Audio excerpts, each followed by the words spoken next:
clever people, and welcome back to my review for Don't Breathe.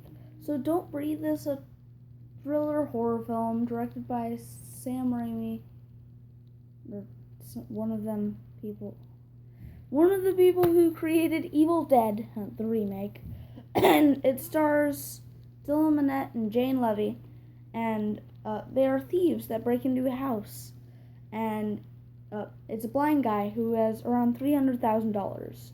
So they think, oh, it'll be easy, just painless. We just steal the money and it'll be out of there easily.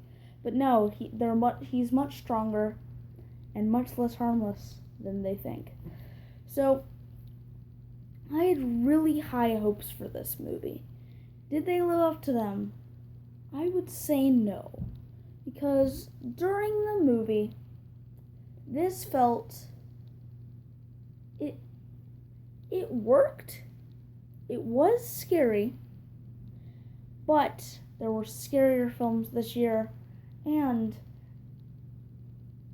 everything was spoiled in the trailers. Seriously, there are some trailers. I recognize...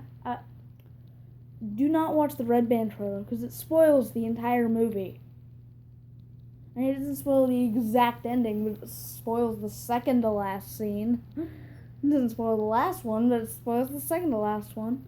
And it does spoil way too much and like all the good scares. And like, yes, it is still scary, but if I hadn't seen the trailer before I saw the movie, it would have been much scarier. And instead of like 3 scares, it would have been like 10. But this film does a great job with an overall creepy tone. And, like, it is scary. It is creepy throughout the film with, like, some good scares.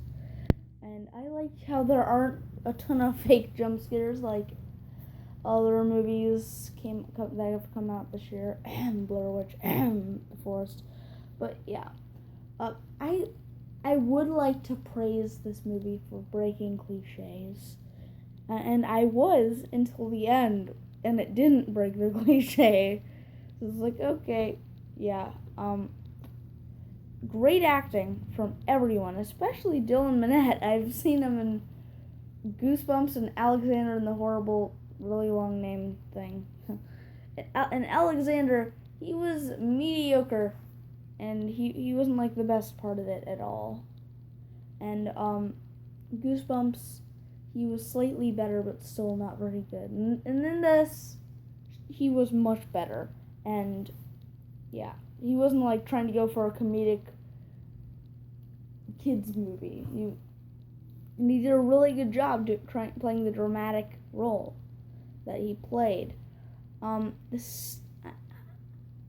not trying to sound like to praise, like, every small thing about a film, but the sound, editing, and, like, it was just overall eerie, and the score just was worked really well into the film. It was like, it just gave a great eerie tone, even before it was supposed to be.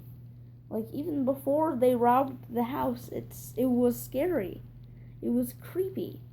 I really liked that about the film. Things I didn't like.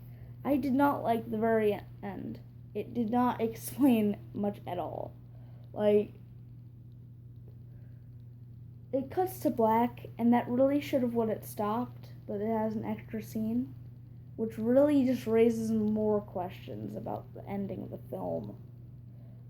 I will spoil it at the very end, so right now I'll give this film a 7.5 out of 10. So, now I'm going to get into spoiler mode. 3, 2, 1.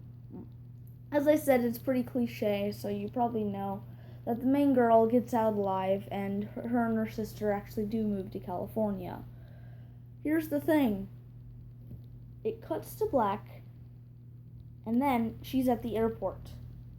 First of all, the character Money, who's holding the money, dies. So how did she get the money? Did she steal it from him? How did she steal it from him? And there are just a ton of different questions, like, $300,000 is definitely not enough to live in California. definitely, especially by the beach, which she was talking about living by the beach. It's like $1 million to buy a house there. My biggest question is, you can see at the beginning of the film that they have experienced robbing houses, and how they rob the houses is Dylan Minette's character, his dad owns a security company, and he steals the keys to the houses through their security company. Do they seriously have that lousy of an FBI that they don't track at least 5 or more robberies to the same security system? I can understand if they couldn't track it, like being acquaintances with one person who was angry with them or something like ridiculous and small like that. But same security system? That's pretty simple. It's like outside of their houses. It is a crime scene, right? It doesn't take a genius to connect the dots. And that's really simple. And that there are a lot of questions like that are raised at the end. So, I guess that concludes my review. I am Connor Gilbert, and this has been The Clever Critics.